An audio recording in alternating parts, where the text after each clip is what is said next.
तो भारत और चीन के दरमियान दोस्तियां और कुर्बतें बढ़ रही हैं। आपको पता है कि चाइना के फॉरेन मिनिस्टर जो हैं उनसे भारत के फॉरेन सेक्रेटरी विक्रम मिश्री की बात हुई है, मुलाकात हुई है बीजिंग के अंदर। ये बहुत बड़ी बात है। पूछें क्यों? उसकी वजह ये है कि चाइनीज जो हैं वो फॉरेन मिनिस्टर फॉरेन सेक्रेटरी से क्यों मिलेगा।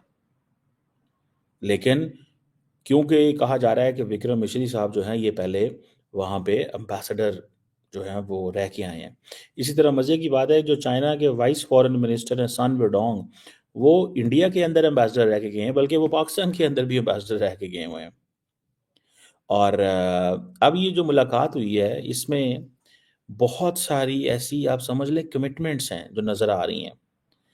आप ऐसे लग रहा है जैसे बहुत ज़्यादा कोशिशें की जा रही हैं, मतलब तगो-दो की जा रही है, एफर्ट की जा रही है।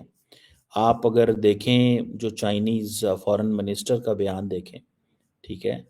जो उन्होंने दिया है फॉर इंडिया, और इसी तरह इंडिया के जो फॉरेन सेक्रेटरी हैं, उनका बयान देखें, तो आपको पता चलेगा कि ऐसे जैसे पता नहीं क्या है, ऐसा मोहब्बतें बढ़ रही हैं।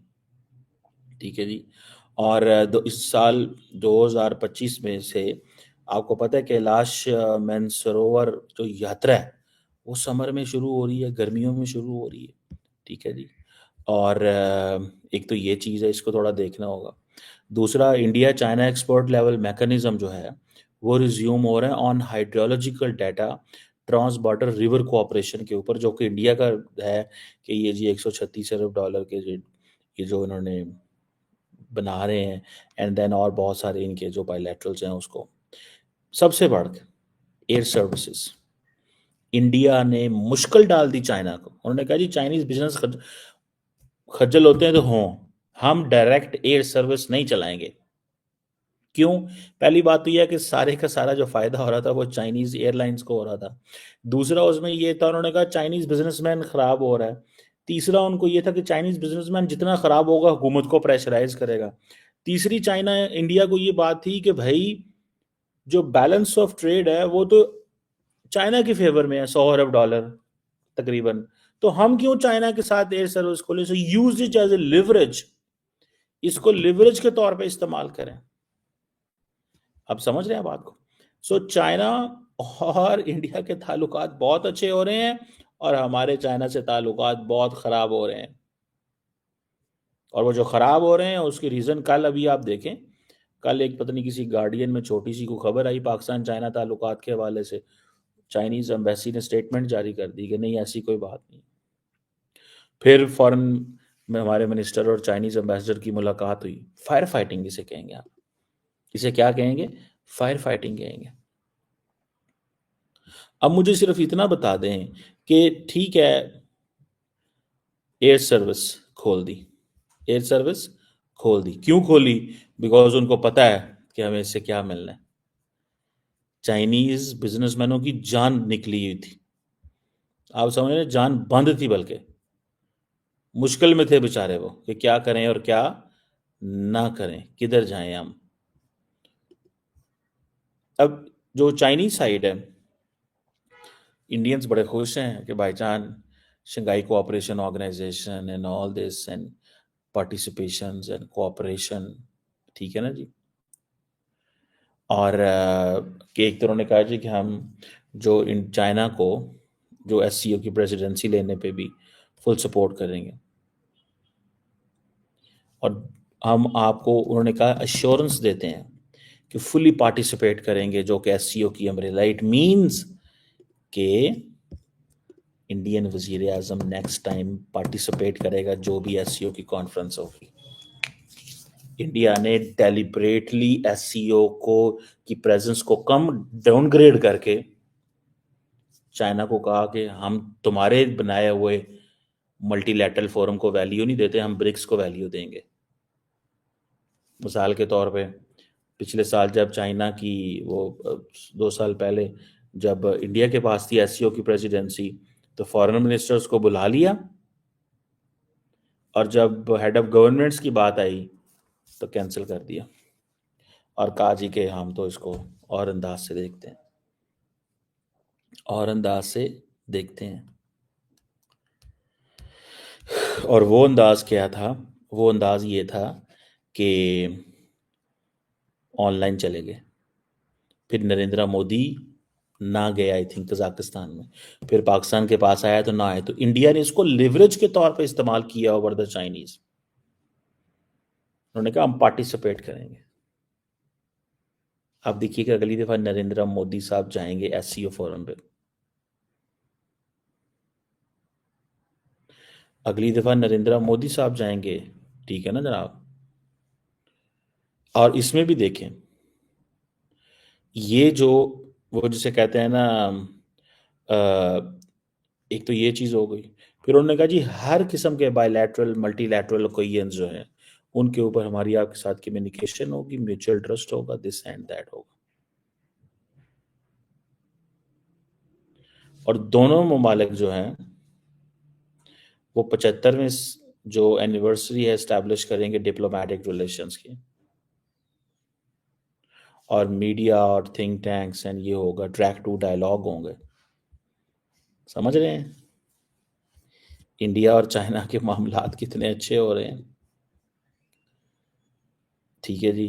Then the Chinese side also agreed on this, this जो एक कैलाश मानसरोवर जो है, जो ऑटोनमस रीजन है, वहाँ पे पिलग्रिम्स, इंडियन पिलग्रिम्स आएंगे और जो भी अरेंजमेंट्स करने होंगे वो करेंगे। फिर तो जैसे मैंने पहले बताया, trans border river cooperation, communication and all this.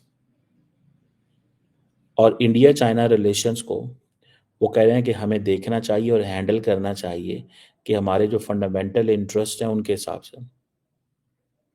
और उन्होंने कहा है कि हमें लफ्ज़ इस्तेमाल किया है, we have to look it from strategic height and long term perspective. यानी कि हमारा आपका ताल्लुकात स्ट्रेटेजिक नहीं है, इन ताल्लुकात को स्ट्रेटेजिक हाइट से देखें, लॉन्ग टर्म पर्सपेक्टिव से देखें।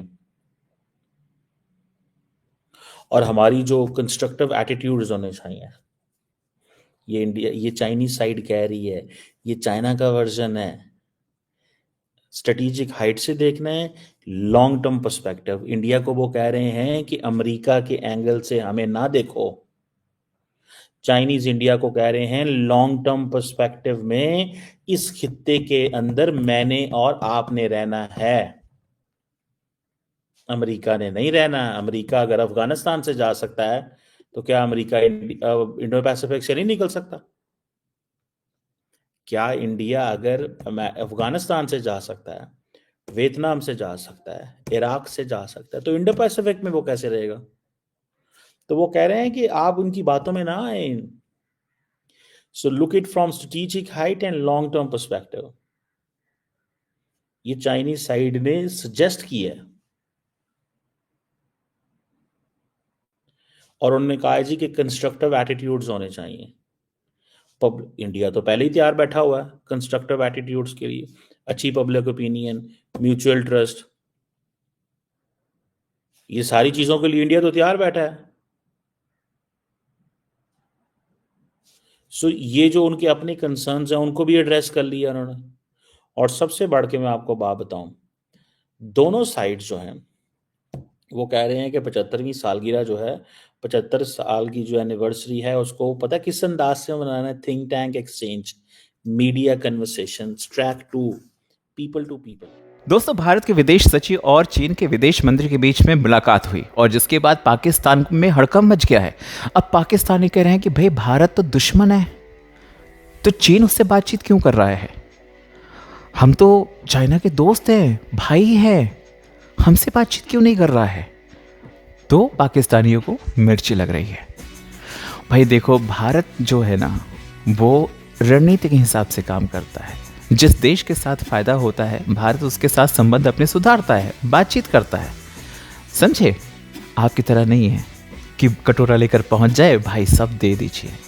तो भारत को अगर अपने व्यापार को सही करना है, सुधारना है या आगे बढ़ाना है तो वो चीन के साथ काम करेगा। और चीन को भी, क्योंकि भारत बहुत बड़ी मार्केट है, चीन को ये बात अच्छे से पता है, इसलिए उसको संबंध सुधारने पड़ेंगे। आपके पास क्या है? कुछ भी नहीं है, आप भिखारी देश हैं, आप खुद भीख मांगते हैं, तो जाहिर सी बात है ना, वो आप में इंटरेस्ट क्यों लेगा। और यही कारण है कि इन बेचारों को मिर्ची लग रही है।